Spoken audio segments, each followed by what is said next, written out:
Good evening from Kiev, ladies and gentlemen. My name is Markian Bilynskyj, Vice President of the US-Ukraine Foundation here in Ukraine, and I'd like to welcome you to this final panel of our two-day event, Ukraine in Washington.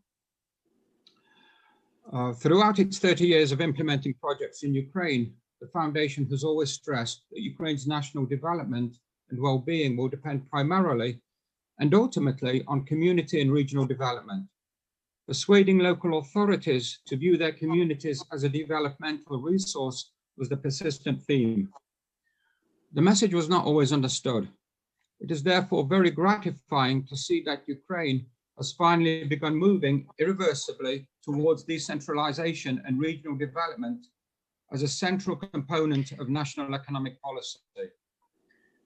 Given that our most significant initiative, the Community Partnership Project, was funded by USAID, the Foundation is particularly pleased and grateful to have Ambassador Cliff Bond chair this panel on Ukraine's regional development.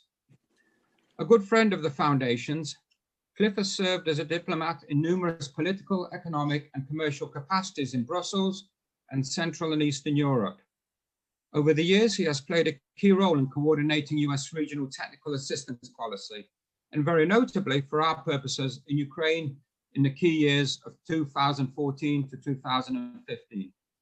Thanks again, Cliff, for your participation, and I leave the panel in your experienced hands. Thank you, Markian, for that introduction.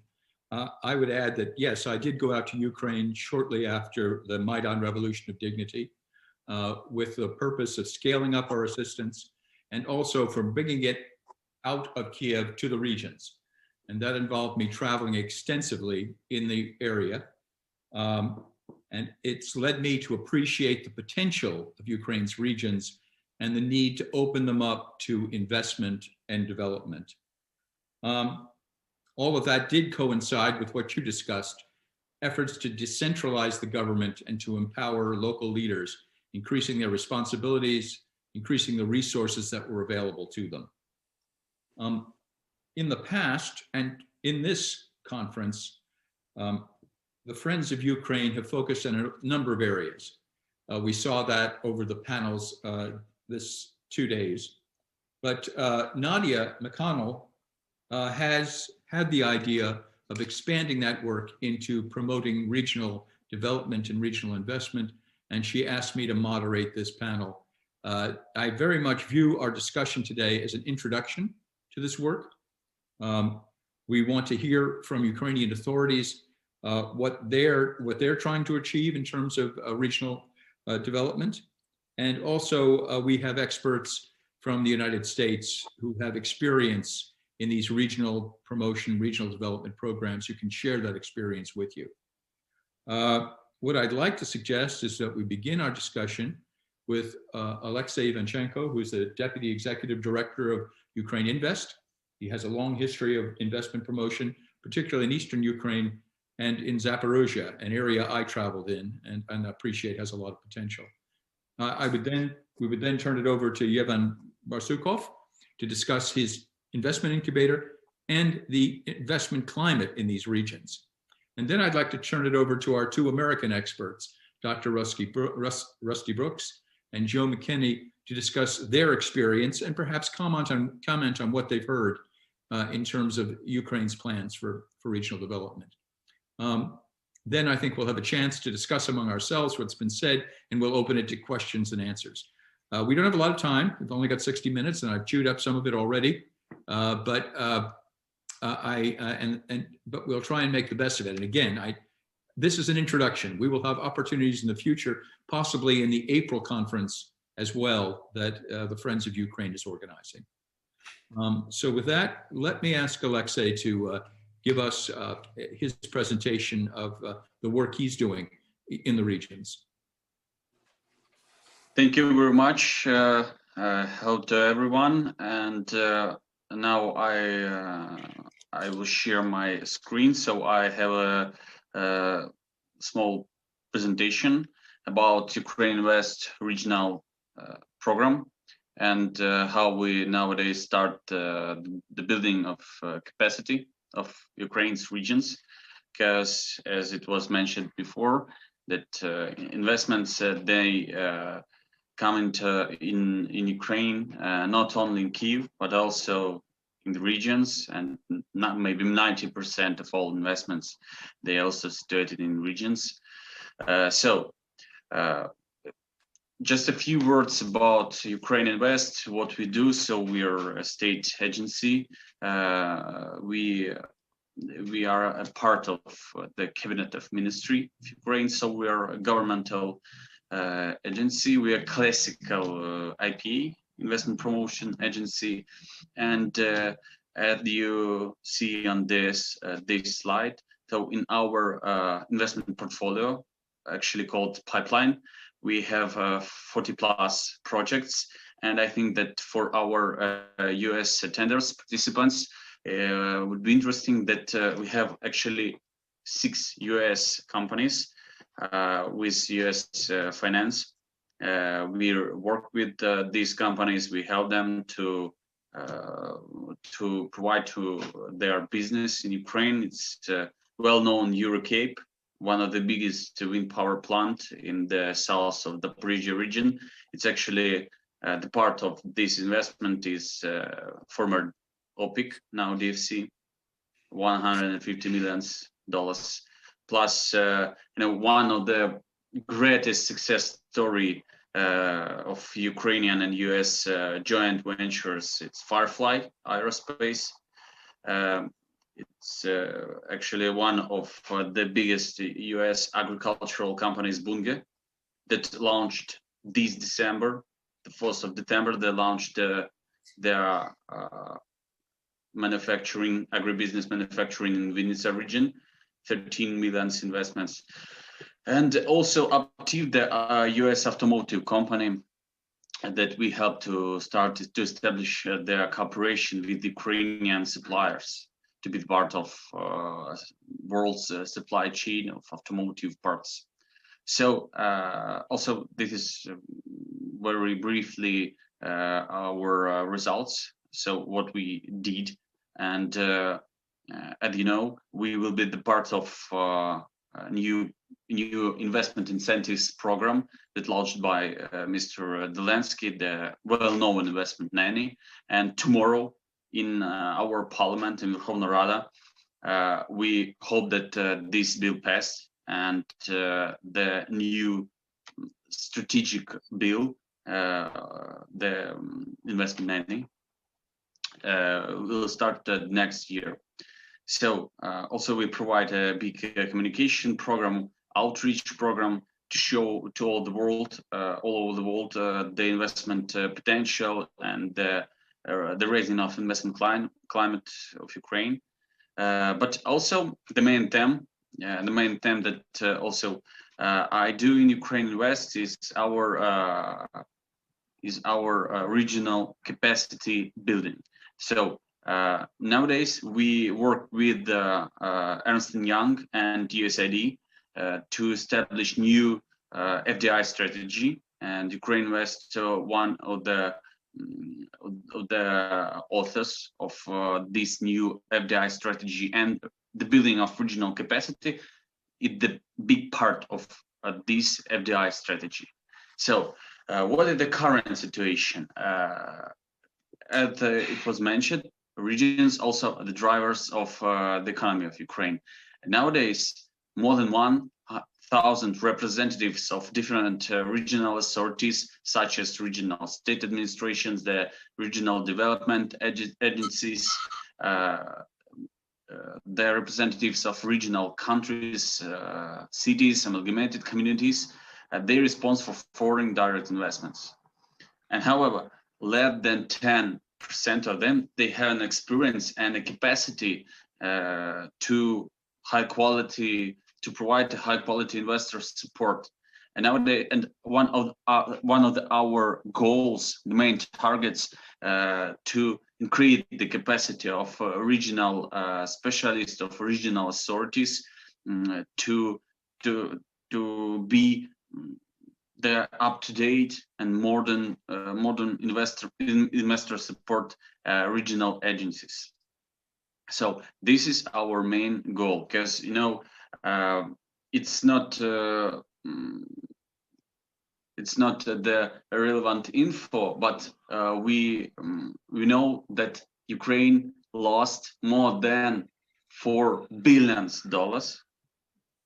because some regional authorities, they didn't help the foreign investor to start to establish their business in Ukraine last 5 years. So it's very important nowadays for us to increase the capability of regional investment agencies, regional state administrations, different cities agencies, development agencies, etc. So nowadays we understand that that Ukraine can be can be a successful country if our regions will be successfully with the investment support, and we will start the implementation of our regional strategy in 3-5 pilot regions, and by working closely with different regional authorities, cities, etc. So, and the main issue that region and cities need to be more active to support and to promote their investment capability.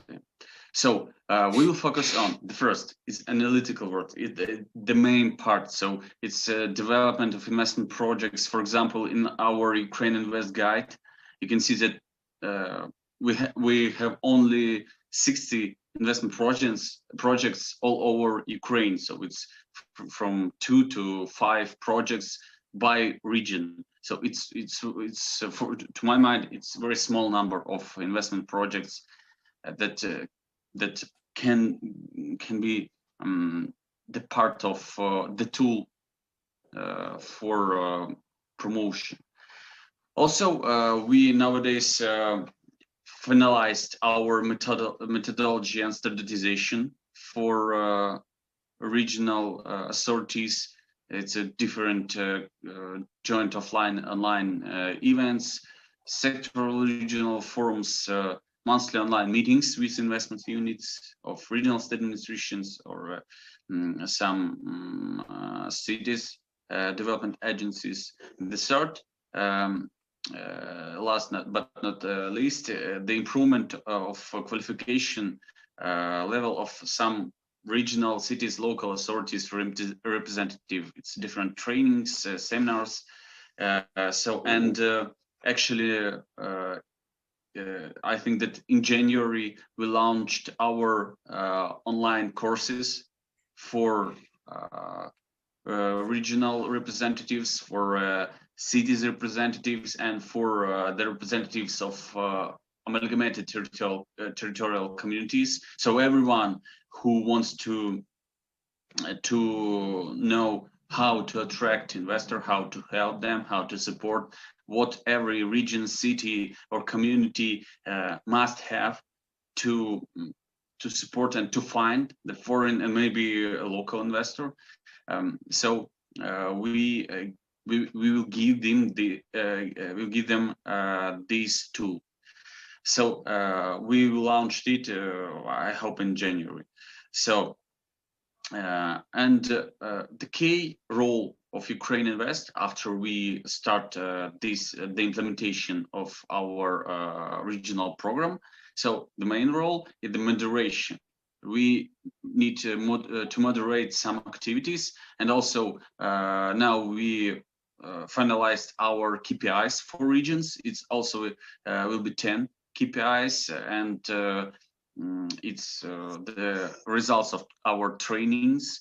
It's availability of marketing materials, some video promotions, overview of regions, and the relevant and also the relevance of information that regions will give us, investment website, level of its content, industrial parks, different land plots for potential investors, such as brownfield, greenfields, the success stories of the regions, how they work with foreign investors, how they attract them. And according to the result of our training program, we will see which region are more active, are more capable and investor friendly, and after that we can help the regions that don't have such such tools. We'll have them to start work to establish these tools. So, and but I think that some regions like Dnipro region or Zhytomyr region or Lviv region, they're very active. They have all number of tools to attract investors. But some regions, I don't want to say that some of them are better or not or bad, but some regions actually have different issues and must increase their investment capability. And also, I finished my presentation, but I want to show you our website, and also we have an overview of all Ukraine's regions. UkraineInvest prepared these overviews with regional authorities, with cities, and for example, that is the example of the tool, the tool how to attract, how to show the potential foreign or local investor, what the foreign investor looking for. Also, Mr. Bond said that Zaporizhzhia is my native region, so I can show you how it looks. So the first is the location, geographical location, and the international ports, the international airport, seaport, the distance to European border, because it's, you know, the logistic issues that are very important for especially European or Asian or US potential investors. Plus, we all understand that one of the Ukraine's competitiveness advantage is our labor force. So it's very important, and every foreign investor asks for this info. And unfortunately, no, a very small number of regions in Ukraine understand what is the potential of their workforce. So actually, and this slide is the main slide to understand the success story, to understand the how the market of region big, and especially this is the most important part of every region's promotion, the success stories. What companies also operate in these regions, in which sectors, what is the potential of natural resources, what is the sectoral specialization, because we understand that if you are a steel manufacturing company, you don't want to establish your business in some tourist places. And actually, if it's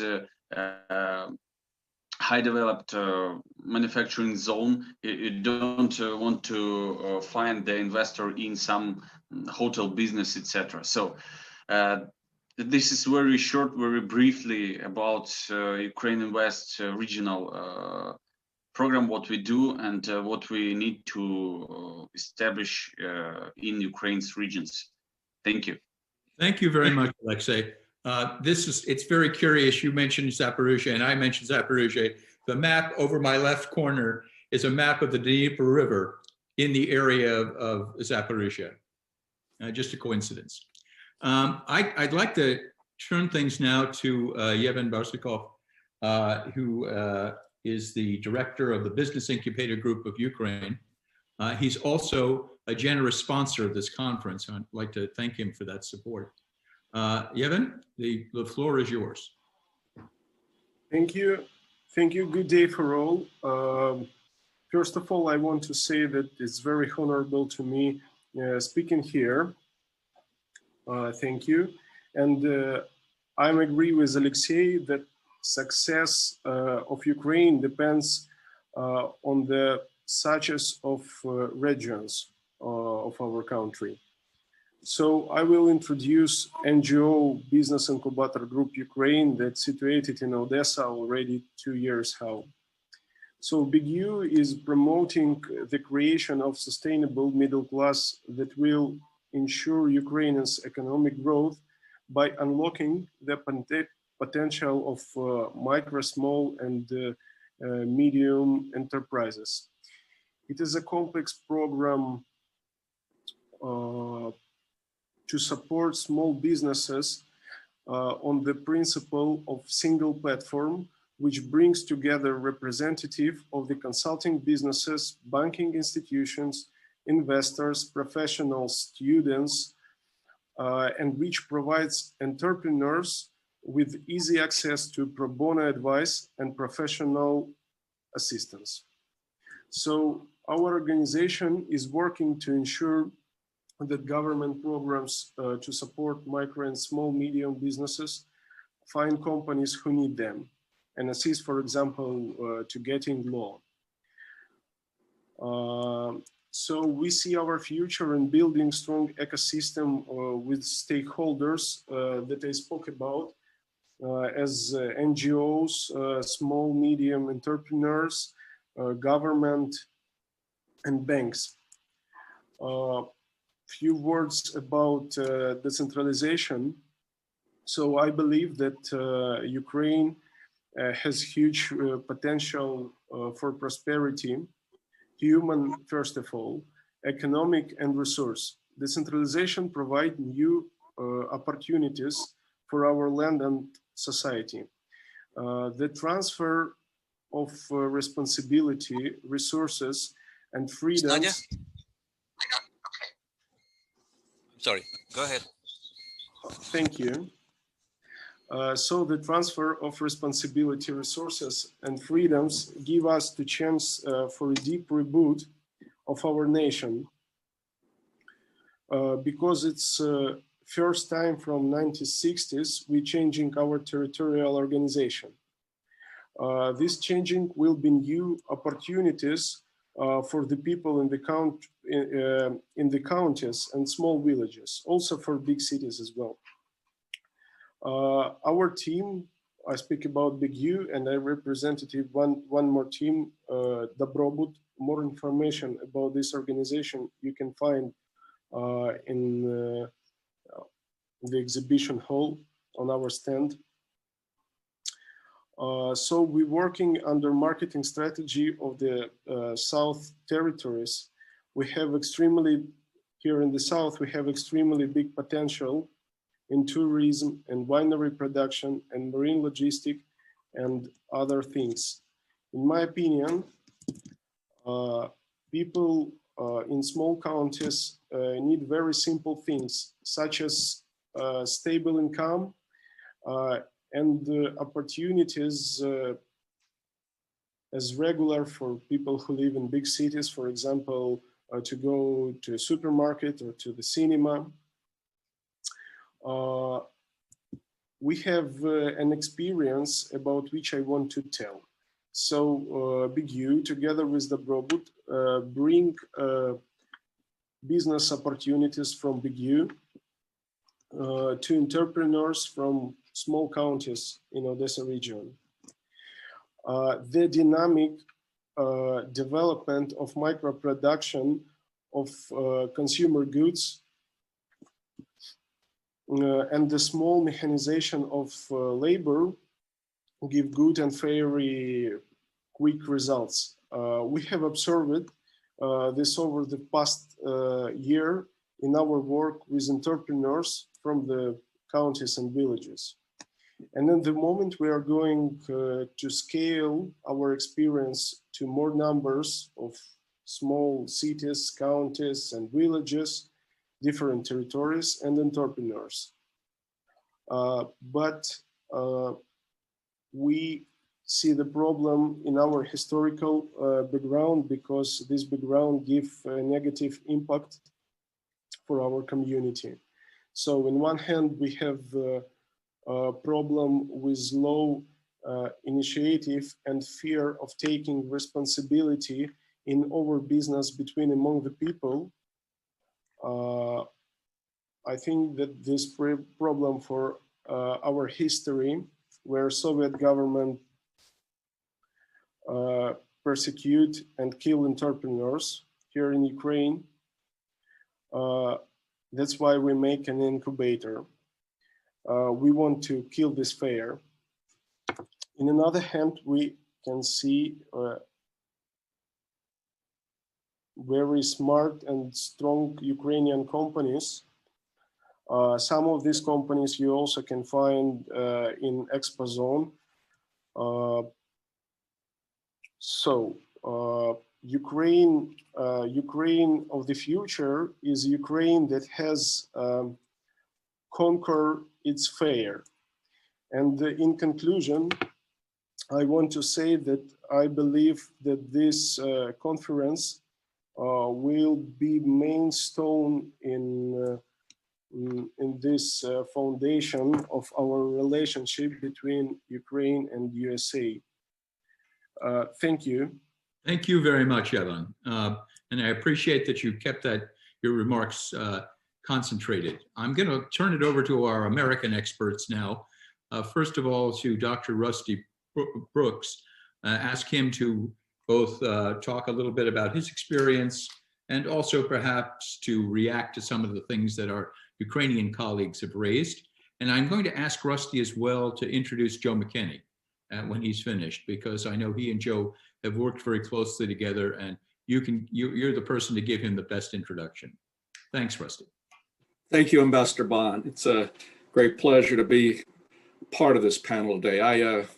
I received my baptism under fire in Ukraine back during the Community Partnership Program, where I led my community, Athens, Georgia, in a partnership with Bilynskyj in Kamenetsky Oblast. But during my career at the University of Georgia, we also had a long relationship with Uzhhorod National University, so I spent a lot of time in Transcarpathia as well, and especially a lot of time on the western side of the Dnieper River, everything from Ivano-Frankivsk to Chernyshov to Kamenetsky and Kamenets-Podilsky, Lviv, and Uzhhorod. I think from the very first time I went to Ukraine, this was in the late 1990s, I saw the potential, but I also saw the challenges of a need for a regional approach to economic development in the country. But I also very much early on saw the great potential for Ukraine. I think very few countries in the world could match Ukraine for its literacy rates. As some of our Ukrainian panelists mentioned, there's a lot of very smart people with good ideas who just didn't understand and have the opportunities to implement those ideas. I hope, and I think I'm hearing from the comments today, that there's been a lot of things that happen. I even led a team that put a bid in for the decentralization project, the Dobra project in Ukraine. We were unsuccessful, but I'm happy to see that some of the things we tried to implement in our project are apparently being implemented now through some of the new activities and regional approaches in Ukraine. But if you know anything about the history of regional development in the US, it was really about trying, and I can point out that, you know, one of the godfathers of regionalism in the US was the governor of Georgia at that time, Jimmy Carter, who became president of the US, who was a strong advocate for regional approaches, primarily to help rural places begin to be at least competitive with more urban places in our state. And that approach rolled out across the US. But regionalism was really about increasing capacity, increasing product, the quality of the product, increasing the capabilities, increasing the marketing opportunities, increasing the services, which could increase the revenues, which could go back to increasing the service, but more importantly, improving the services, where you could do what was alluded to, improving the investment climate. And that really was the fundamental kind of underlying tenet behind regionalism, at least the regionalism I'd always been involved in. And that investment in client included a lot of things that's been mentioned today. You know, it's primarily focused on infrastructure, but infrastructure is a very broad concept that includes physical infrastructure, financial infrastructure, educational infrastructure, technology infrastructure, labor force infrastructure as well. And I agree that, Ukraine will have to improve that capacity. The best way to do it is through regional approaches to make Ukraine reach its potential for attracting investment, whether it's foreign investment or whether it's improving the opportunities like our last speaker talked about, of kind of fostering entrepreneurship through incubators and accelerators that can help economic development happen. I was also interested in a comment that was mentioned about this competition among the regions. I hope that competition, and I think based on the comments made, that it won't focus on winners and losers, but it'll focus on improving the competitors' capacity to compete, which is the most important thing. And then I heard that mention about training. I think that training is something was always undervalued and underfunded in Ukraine, and I hope that that's changing now. And it looks like it is, because that will truly assist Ukraine in large measure in being competitive for foreign direct investment. I want to introduce Joe McKinney. The reason I had suggested early on that Joe participate, Joe is a guy that's now the executive director of the National Association of Development Organizations, but Joe is probably the one person among all the speakers on this panel that's actually had a career in regionalism. In fact, Joe, before his role with NATO, was actually the executive director of a regional council of governments, the Land of Sky Regional Council of Governments in Asheville, North Carolina. And for those of you from Ukraine may not know that if you went to Asheville, you might think you were in their Carpathian Mountains. There's no doubt about that.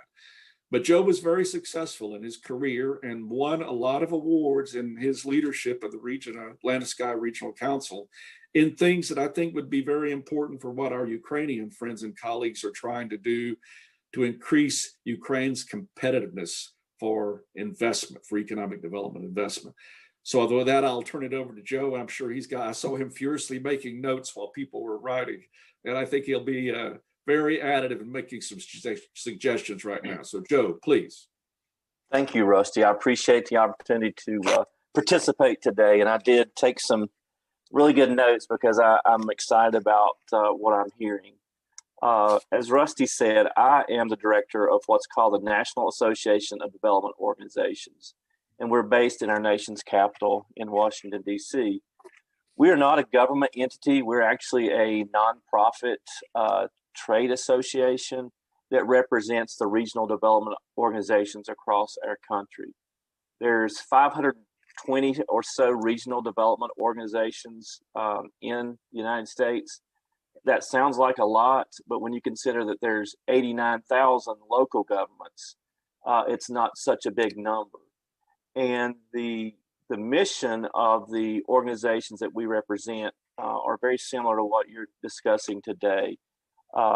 It is, I think, the intent is to help manage a delivery system for regional community and economic development through a smaller number of partners than the 89,000 local governments. And so regionalism really is a newer concept. It's 55 years old. When you consider the age of our country, that's relatively recent. And I know you don't want to hear it, but it does take time for that concept to be ingrained in local communities. I think as local community leaders, you feel like you want to work directly for your one local government, and it's harder to focus on a broader area. And so that's what regional development is looking at your neighbors and working together. I know cooperation and competition has been discussed, but regional development is all about cooperation. The entities that we represent are involved in a number of areas that promote community and economic development. A big part of what they do, and their boards are made up of community leaders and local governments. And a big part of what they do is come together and plan, which sounds very boring, but it's essential when you're looking at development. I know that Oleksiy had mentioned not having that capacity at the local level. The start of that is to be able to plan and look at how you look at your region and your community. And it involves more than just we're going to bring jobs to our region. That's easy said, but it's hard to do. You have to look at things on a regional basis, like transportation. Do you have the adequate transportation to support industries or small businesses? Education, we've mentioned that. Workforce and training. Some of our members are involved in basic community services like landfill and on a regional basis, and services for the older population. So when we talk about community economic development, we do want to create and retain jobs, but we also want to create regions and communities very comprehensively, and not just looking at strictly let's create jobs. If you don't have the infrastructure behind that, it's not going to work. And so I would tell you to be patient as you work through this regional approach, because I think in the end it is the solution to building your communities. I know both of the speakers talked about finding what is unique to your region and capitalizing on that. I'm sure you're familiar with the term place-based development, and that's essentially what you're talking about is what makes your region unique, and how can you promote that and capitalize on that.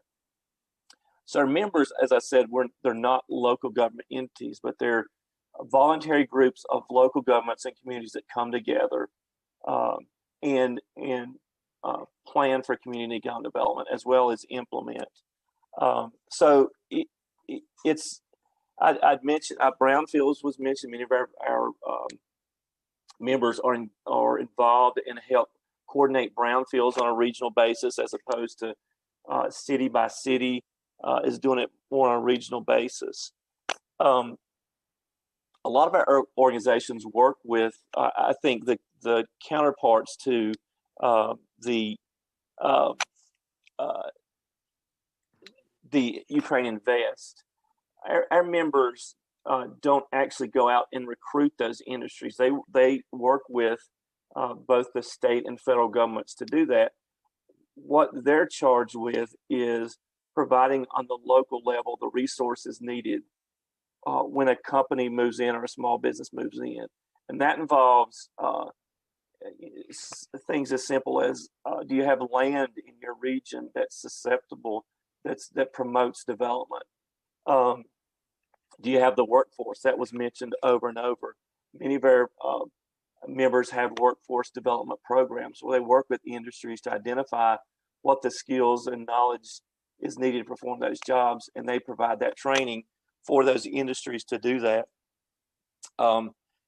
I'd mentioned infrastructure, and that's really key. Is if there are infrastructure needs like water, sewers, roads. Now the biggest one is broadband. Is there adequate broadband to provide support in regions? And so all of our members work on those things. What we do as a national organization is look for opportunities at the federal and state level that our regional development organizations can help deliver services. I know resources are tight, very tight, and you have to be hardworking and creative to find those. But in that planning process, when you identify what those resources are needed, and you collectively come together, it's much easier than each city kind of going around and trying to find the limited resources that are out there. And so Rusty had mentioned, I've been involved in regional government. Wow, so it's 34 years now. I started out as a city manager, and then I saw that the real action, the real planning was done on a regional basis. So I quickly wanted to work in regional government, and have been fortunate for more than 30 years to do that. And I really believe that that's delivery system, particularly when it comes to community economic development, is the best way to provide those services and to create jobs, retain jobs, and to build your community. So again, I appreciate the opportunity to be a part of this. Loved hearing the presentations, and very excited about what you're doing, because I think you're on the right path for sure. Thank you, Joe. We've got at least one question that I saw that I'll turn to the panelists to try and answer. But it reflects an experience I had traveling around Ukraine in 2014 and 2015. When I went to regions, I'd not just meet with the mayor or the oblast head, I'd meet with the local business associations. And at that point in time, one of the complaints I heard was that we do not have a go-to person. We're small and medium-sized enterprises, and we don't have a go-to person either in the oblast or in Kyiv. And I wonder, maybe Oleksiy could answer this. Is there someone who is is it UkraineInvest, or is there someone who's responsible for promoting small and medium-sized enterprises? And that came from a Mr. Alex Bart. Yeah, thank you for this answer and for this question. And speaking about small and medium enterprises, if this enterprise with foreign direct investment, so we work with them. And actually, but for Ukrainian SMEs nowadays, Ukrainian Parliament prepared two draft of bills, 3724 and 3725, and these bills, they consist on new incentives for industrial parks. And actually these bills, they will relaunch the system of industrial parks. This is the first. And the second, the Ministry of Economy launched, also it was an initiative of our president, Volodymyr Zelensky, and a year ago they launched a new loans system, which called 579. It's the system of fees, the system of loans for SMEs that actually this year Ukrainian SMEs used 9 billion hryvnias of this, cheap money, as we can say. And actually nowadays a lot of different donors, organization, grants, they actually help Ukrainian SMEs, but maybe we have some, I don't want to say troubles, but maybe some issues that Ukrainian SMEs, they first, they don't know the info about these possibilities of donors help. The second, they don't have a capability to use these donors and grants money to start their business, or to to establish new, or to improve their business in the regions. Okay, thank you, Oleksiy. Thank you. I want a suggestion. I was going to make it at the end, but I'll make it now. Oleksiy, you've got these 3 or 5 pilot programs or pilot areas you're going to be working with selecting and working with in the future.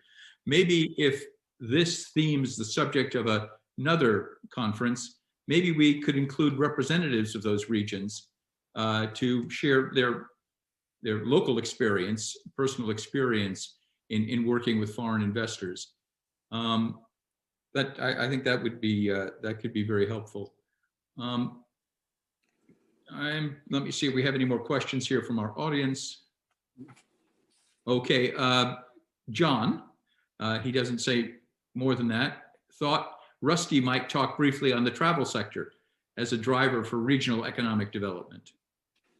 Well, as I mentioned that when I was involved in the community partnership program, there was a lot of discussion about the potential for attracting people in as tourists into the Carpathian region. And I had told a story that many times that a lot of investment in the US, and Joe could probably speak to this too, had been from people visiting an area. Perhaps as a tourist, they're interested in the area and they want to come back to the area. So I had put a little project together. In fact, we actually had a conference in Urumqi many years ago where I proposed that we create Western Ukraine as a gateway region. We use Uzhhorod, Lviv, Chernivtsi, and Ivano-Frankivsk as gateways. But to truly make it a competitive region, that was the need for a regional approach, because somebody could just spend maybe a day in Lviv, maybe a day in Uzhhorod, maybe less than a day in Ivano-Frankivsk and Chernivtsi. But if we put the region together, there were a lot of things that would draw and attract and interest people. Whether it was cultural tourism or historic tourism or heritage tourism or adventure tourism or ecotourism, there was always something that could be done better if there was a regional approach undertaken. I always was kind of a little bit surprised that first time I walked into Kamyanets-Podilsky with a fortress in Kamyanets-Podilsky. I got to know Mayor Alexander Mozarchuk and took the balloon and flew under the bridge with him during the balloon festival in Kamyanets-Podilsky. But he and other leaders in that region especially began to understand that by combining resources, by taking a regional approach to capturing the possibilities that were there, it greatly increased their potential for not only attracting visitors, but attracting potential investors in that region as well. And I applaud what's going on now. I'm very pleased with things I'm hearing. I think there's a much better understanding now about how and why we have to focus on the investment climate in Ukraine. And I think through this project now, especially when you got these amalgamated communities now that are springing up, they need to understand how they work together, how do they combine their resource pool, how do they increase their marketing budget, how do they improve their infrastructure so they can truly be competitive. So I think in a country like Ukraine, a regional approach, as Joe said, has a lot of chance to be successful. And I'm pleased to see the investment that's being made in these regional approaches now and some of the payoffs, again, with patience, that you can see happen. But keep that training thing going. That's a critical element of this thing too. Rusty, I just want to confirm, we have been to, people who've been to Kyiv know it's a beautiful city. But when yes. you travel in the regions, you have these fantastic, and you've mentioned some of them, Lviv being one, but east, west, central, beautiful, rich cultural heritages that will, once the world is aware of it, people will be, beating to travel in Ukraine. I wanted to ask Oleksiy too, what cooperation have you had to date with some of the U.S. trade and investment development agencies, XM, the Development Finance Corporation, the Trade, TDA, the Trade and Development Agency? Are you in contact with them and cooperating with them?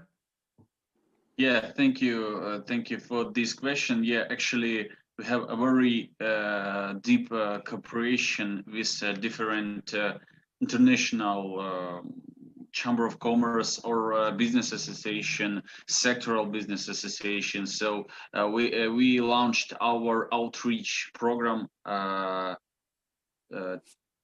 from October this year, and what the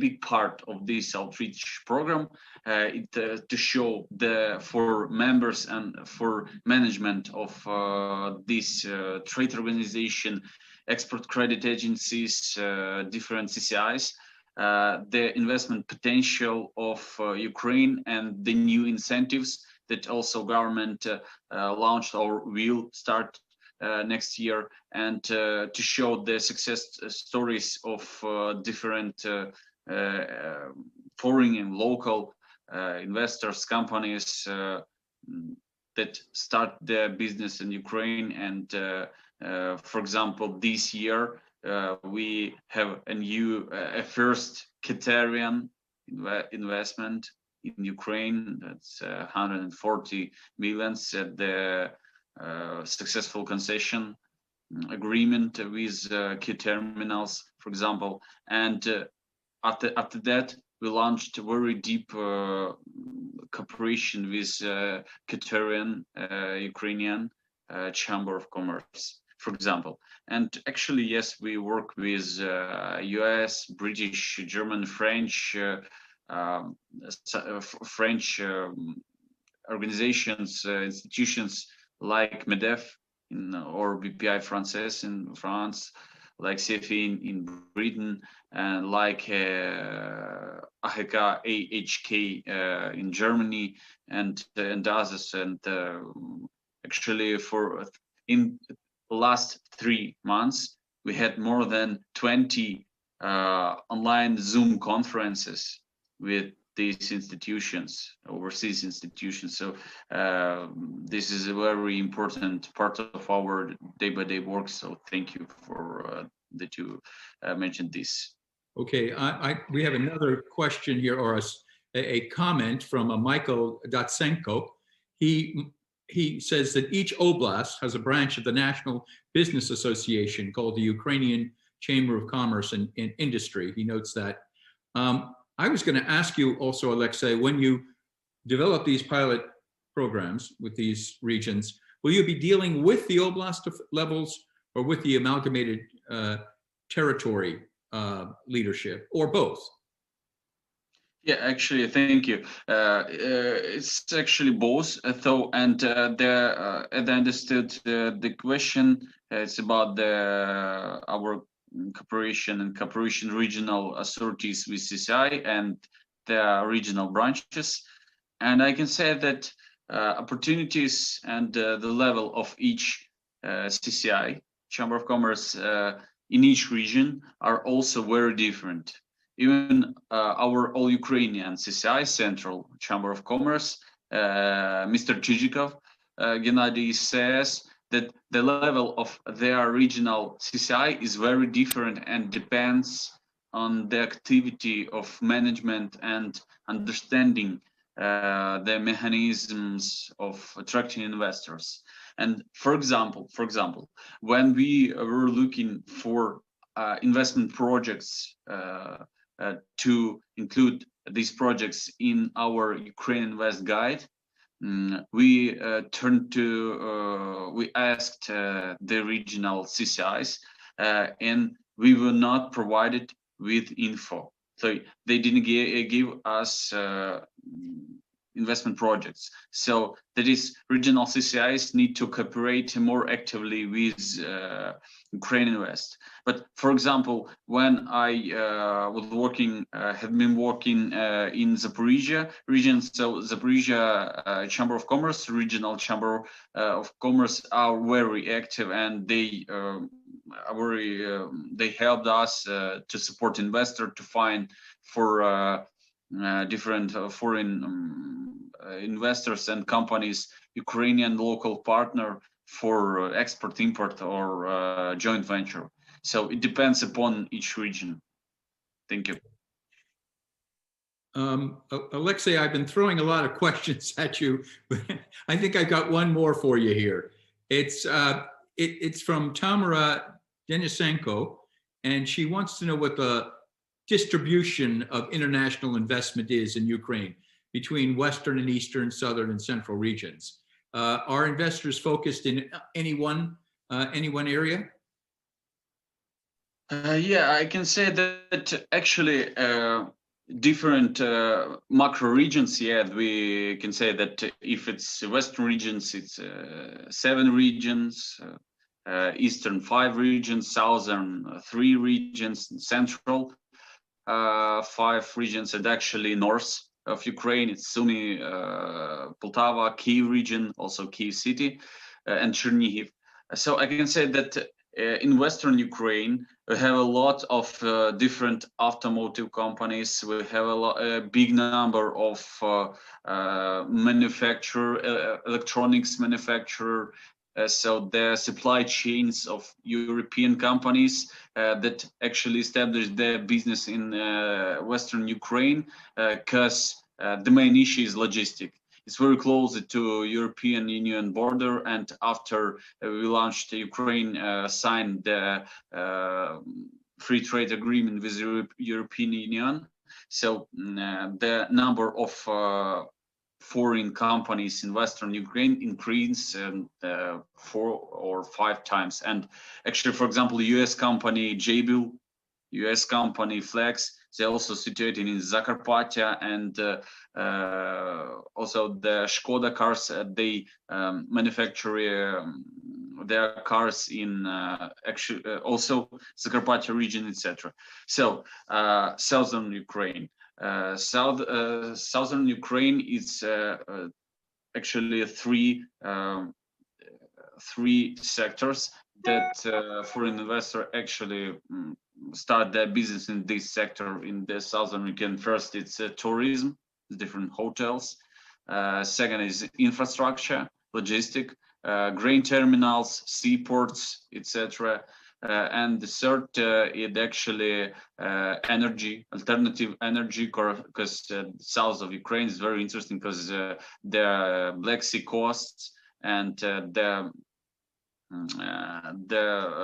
winds that and different PV stations that also constructed in south of Ukraine. Central Ukraine and actually North Ukraine very interesting are very interesting for foreign investors in agribusiness, and because the most fertilized soils actually situated there. And speaking about Eastern Ukraine here, we can see that a big number of energy also companies and a big number of manufacturing companies, such some kind of steel manufacturing or different, automotive, aerospace, etc. So, but it depends actually region by region. Thank you again, Oleksiy. And let me remind the panelists, the chat function, I see that some participants or some of our audience are making points for you individually. So if you take a look at that when you have a chance. We only have a few minutes left. I want to make some suggestions about if we do this again in April or in some other webinar format, some ideas about doing it. But let me give all the panelists a chance to make any last statements or pose any last questions they would like to make to each other. Joe, did you have something? No, I was just going to add on an earlier point on the tourism and the fact that that is one big area, particularly in our small rural regions that do not have a lot of resources, has been a real success. Rusty had mentioned a couple things, but one example is in Kentucky, one of our states that is has some limited resources. They developed a bourbon trail, which encourages folks who enjoy bourbon. They have the communities work together in that region to develop a map of locations of distilleries, and it just boomed. I mean, I'm a bourbon drinker, so I've been several times, but that is an example of regions working together that may not have the resources that can identify and help potential tourists like me navigate your region better, spend my dollars in your region, and leave behind. So I think that's a great suggestion in terms of focusing on tourism in some of those rural communities.